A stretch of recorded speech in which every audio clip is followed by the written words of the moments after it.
If you have ever watched a heavy rainstorm turn your sloped backyard into a temporary river, carrying away topsoil, drowning the low spot at the bottom of your property, and leaving the rest of your yard bone dry within a day, you have already met the exact problem a permaculture swale was designed to solve, and the fix is genuinely simpler than most beginners expect.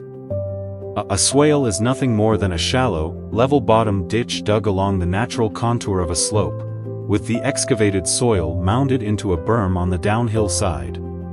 And this one modest earthwork can transform how water moves across your entire property, turning wasted runoff into a slow, steady source of moisture for trees and plants for months after the rain has stopped. Understanding exactly why a swale works is the key to building one correctly, so it is worth walking through the mechanics before you ever pick up a shovel. Water flowing down a slope naturally follows the path of least resistance, gaining speed and erosive force as it goes, which is precisely why sloped yards so often develop gullies, washed-out mulch, and soggy low points. A swale interrupts that downhill momentum by presenting water with a level trench, running perpendicular to the slope instead of parallel to it, forcing the water to stop, pool, and slowly soak into the soil along the entire length of the ditch, rather than rushing straight downhill. The excavated berm on the downhill edge serves double duty, both containing the pooled water and providing an elevated, well-drained planting mound directly above a zone of soil that stays consistently moist far longer than the surrounding, unmodified ground.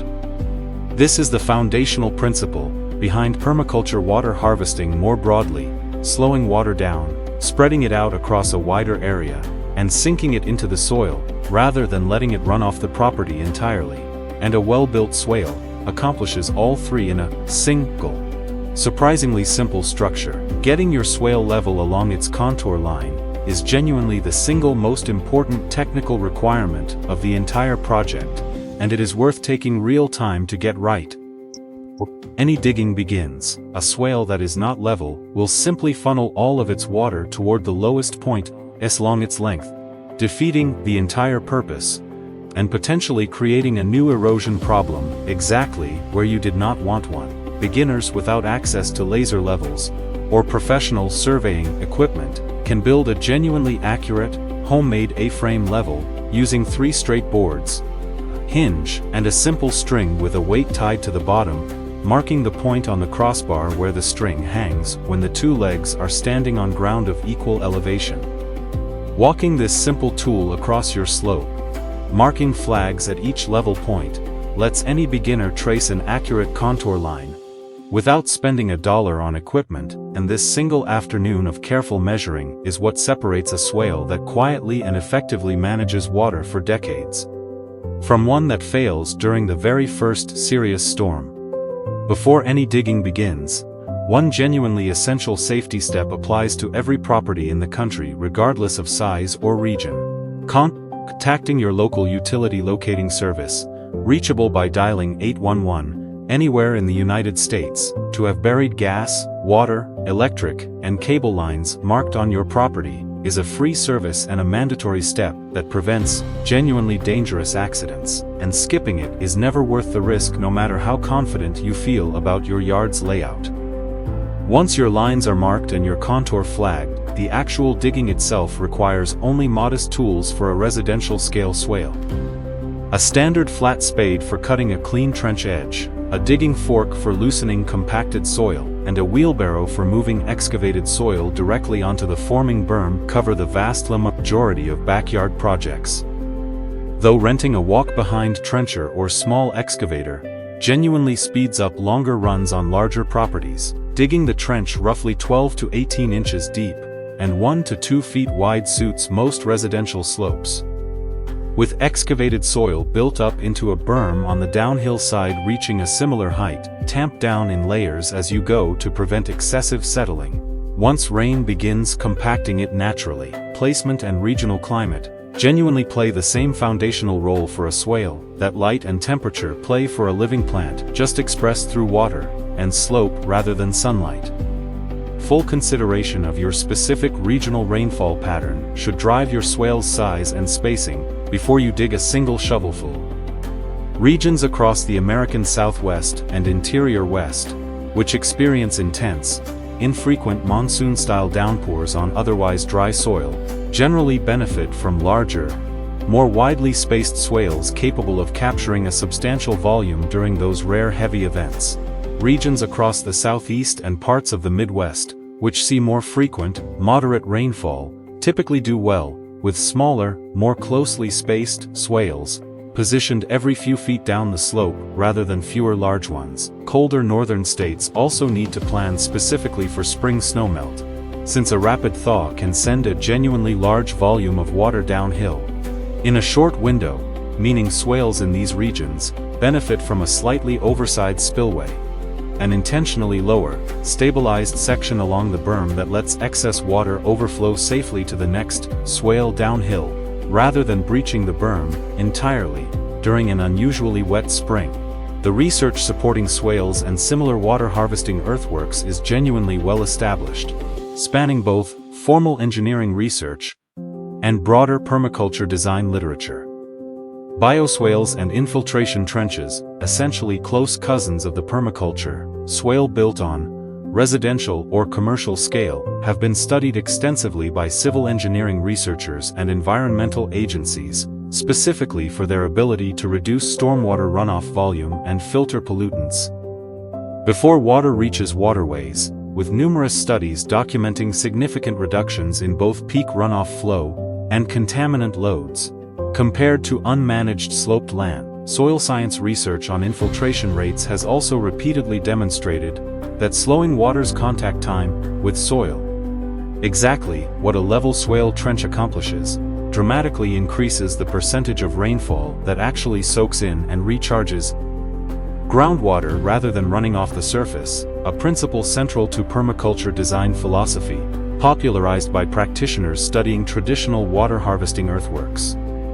Used across arid regions for centuries before modern engineering formalized the underlying hydrology, beyond the water science itself. Researchers studying tree and plant root systems near infiltration structures have found that the sustained, deep soil moisture created downhill of a swale genuinely encourages roots to grow deeper and more extensively than the same species growing in unmodified, unevenly watered soil, a finding directly relevant to why berms are so commonly planted with fruit trees and perennial shrubs in permaculture designs. The effect of building and maintaining a swale system on your own body and mind is genuinely supported by research into both physical outdoor labor and the psychological experience of actively managing land. Digging and shaping earthworks is legitimately demanding physical activity, and studies measuring caloric expenditure and cardiovascular engagement during manual excavation work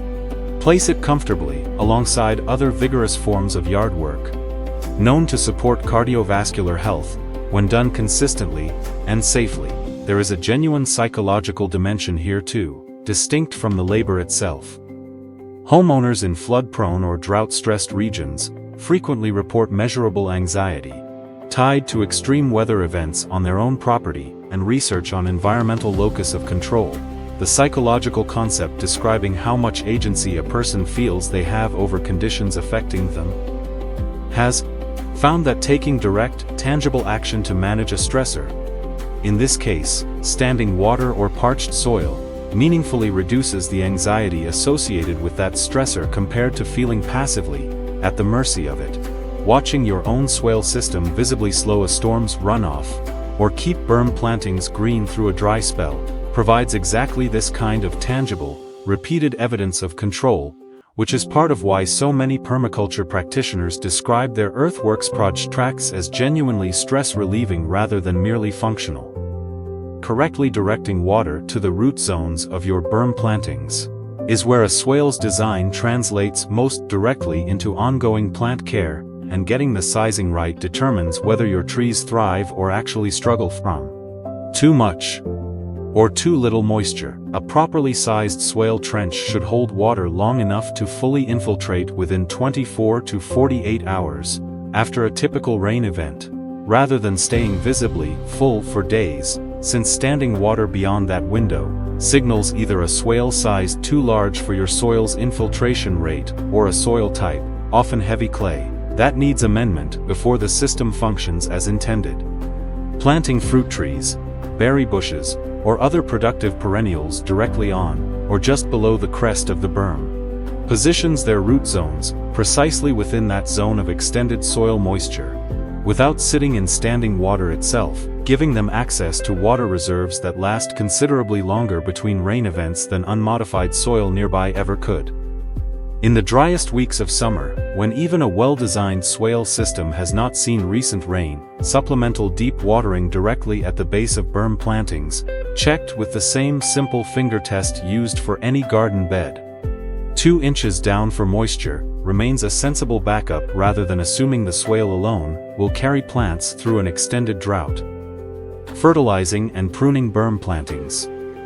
follows largely conventional practice for whatever trees or shrubs you have chosen, with one meaningful adjustment worth knowing. Because berm soil retains moisture and nutrients longer than surrounding unmodified ground, many permaculture practitioners find they can feed berm plantings somewhat less frequently than the same species grown in standard garden beds, since less of any applied fertilizer washes away between waterings, a modest spring feeding as new growth begins, paired with a layer of mulch or wood chips across the berm surface to further slow evaporation and gradually build organic matter as it breaks down, generally covers the needs of most berm plantings through an active growing season. Pruning follows standard seasonal guidance for whatever species you have planted, though it is worth keeping root systems in mind when selecting plants for a berm in the first place, since trees or shrubs known for aggressive surface roots can, over years, begin to compromise the structural integrity of the berm itself, if planted directly along its crest, rather than a foot or two back from the edge. Even a carefully planned swale system runs into predictable problems, and knowing how to read them takes most of the guesswork out of fixing your first attempt.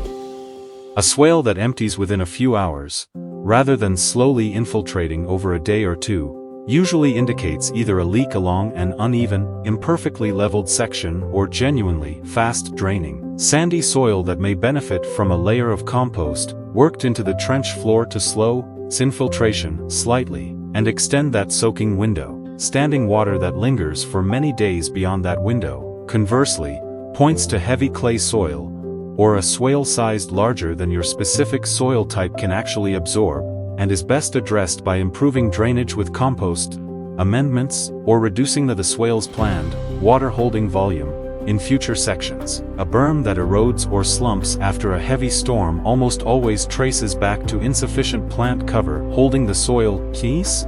and a quick planting of dense, fibrous-rooted ground cover or grass across the berm surface immediately after construction, well before trees mature enough to provide their own soil-holding root structure, prevents this, in nearly every case, water breaching or flowing around the end of a swale during an unusually large storm, signals an undersized or missing spillway, and adding a clearly defined, stabilized low point along the berm, reinforced with rock or dense planting, gives excess water a safe, controlled path to the next swale downhill, rather than an uncontrolled, erosive breach. Persistent standing water attracting mosquitoes, a genuine concern in humid regions, is best resolved by confirming your infiltration timing falls within that 24 to 48 hour window, since mosquito larvae generally need considerably longer than that to complete their development, meaning a properly functioning swale rarely creates a meaningful mosquito problem in the first place. Building a functional, lasting permaculture swale really comes down to respecting a short list of fundamentals handled in the right order. Take genuine care getting your contour level right before you dig, size and space your swales according to your specific regional rainfall pattern, plant productive trees and shrubs along the berm crest, where extended soil moisture will serve their roots best, and build in a proper spillway from the very beginning, rather than discovering you need one during your first major storm. Handle those details with intention, and you will end up with a quiet, largely self-maintaining system that turns every rainstorm from a runoff problem into a slow-release watering source for your landscape. working steadily in the background for decades to come.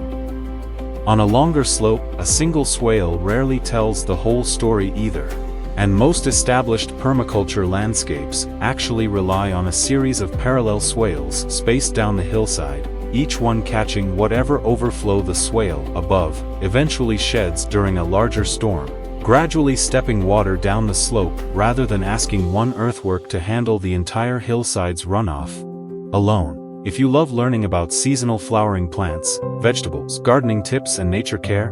don't forget to like, share and subscribe to Nature Nurture Hub, your home for year-round garden inspiration. Let's keep growing together.